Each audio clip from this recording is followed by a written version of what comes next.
Tu es débutant au cinéma, tu aimerais écrire, produire et réaliser ton premier film en passant par la mise en scène, la direction d'acteurs et la décoration. Pas de souci, je suis là pour t'aider.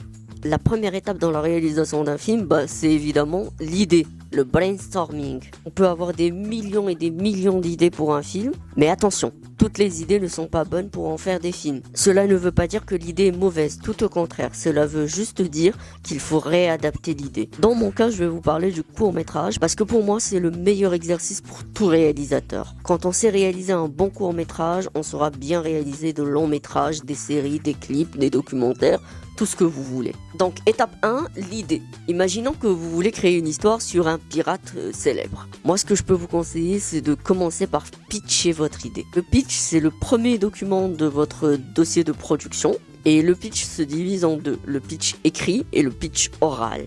Pour l'instant, on va se focaliser sur le pitch écrit, on reviendra peut-être après sur le pitch oral. C'est quoi le pitch? Le pitch, c'est tout simplement le résumé de votre film en 5-6 lignes. Première des choses, vous devez poser le contexte.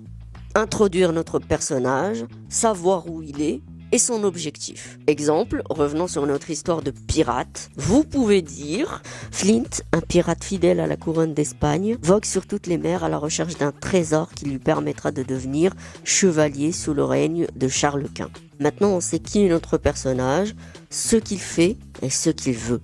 Maintenant, comme toute bonne histoire, il nous faut un élément déclencheur. Parce que c'est ce qui va permettre à votre personnage de sortir des sentiers battus. Je vous propose ce genre d'élément déclencheur. Malheureusement, lors d'une tempête, son navire fait naufrage sur une île.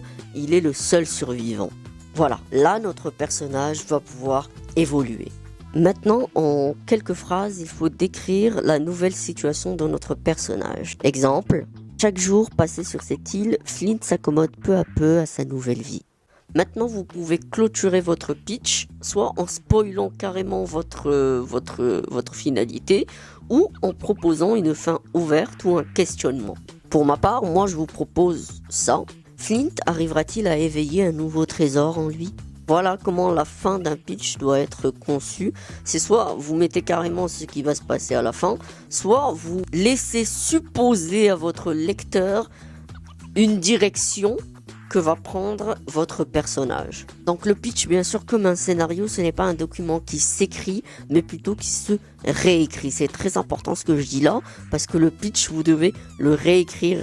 Tout au long de l'écriture de votre scénario, vous devez réécrire ce document.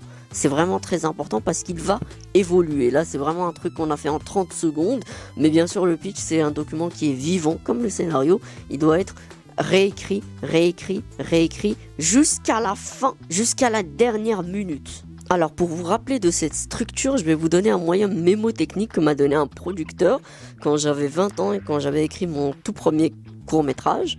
Donc imaginez-vous, le matin, vous vous réveillez en retard et vous cherchez votre brosse à dents pour vous laver les dents. Malheureusement, une fois que vous avez fouillé partout, vous n'avez pas trouvé cette brosse à dents. Donc vous allez prendre la décision de vous laver les dents avec votre savon. Voilà, tant que vous respecterez la structure que je vous ai donnée, vous resterez dans un pitch classique, une structure à peu près normale. Pourquoi à peu près? Parce que dans l'audiovisuel, rien n'est défini à 100%. Voilà, il y a des règles pour tout et vous pouvez choisir à un moment donné de toutes les enfreindre, bien sûr, en les justifiant. À part si vous êtes pété de thunes.